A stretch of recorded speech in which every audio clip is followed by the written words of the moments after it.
안녕하세요. 요한계시록 말씀 관찰하도록 하겠습니다. 함께 보실 말씀은 요한계시록 11장 1절에서 14절까지의 말씀입니다. 이 말씀은 산막 7장에 들어가기 전에 있는 이제 두 번째 막간극입니다. 여기서 먼저는 하나님의 성전과 제단과 그 안에 경배하는 자들을 측량하라고 하는데요.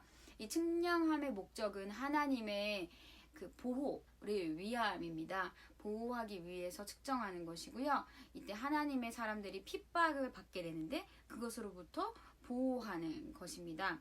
그리고 또한 그 핍박이 있는 중에도 하나님의 여기 나오는 두 중인은 그 말씀을 전하고 있습니다. 근데 이게 핍박받는 동안이 42달이에요. 그리고 말씀을 전하는 기간도 1260일이에요. 이건 같은 기간인데요. 오직 하나님만이 보호하시는 기간이라고 보시면 됩니다. 하나님이 하나님의 백성을 보호하시는 기간, 양육하시는 기간이라고 보시면 되고요. 이 두 감람나무의 두 증인은 하나님의 권세와 권능을 가졌어요. 하나님이 함께 하시고요. 그래서 이들을 결코 해할 수 없고요.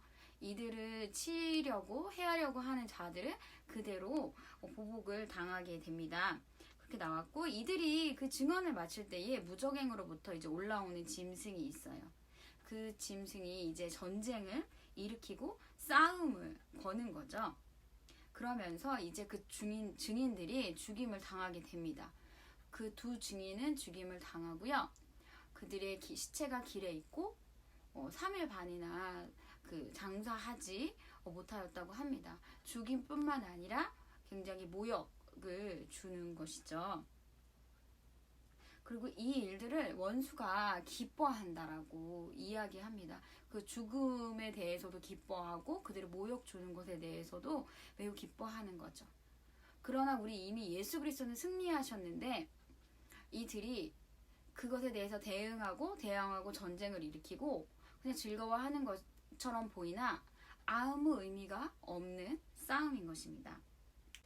그런데 이제 3일 반 후에 그들에게 생기가 생겨나고 그들이 다시 살아나는 것들이 보여지게 됩니다. 그래서 그들이 죽은 것으로 인하여서 즐거워하던 이들이 매우 두려워하는 모습이 나오는 것이죠.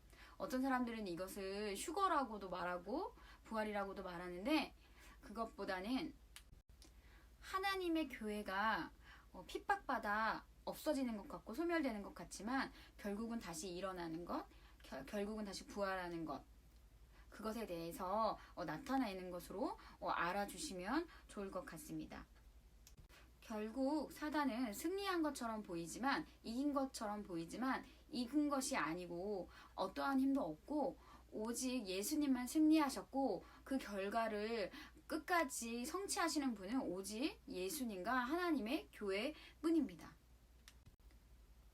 그렇기 때문에 이 광경을 보는 모든 사람들도 결국은 하나님을 두려워하며 하나님을 찬양할 수밖에 없는 것입니다. 이렇게 막간극이 끝나고요.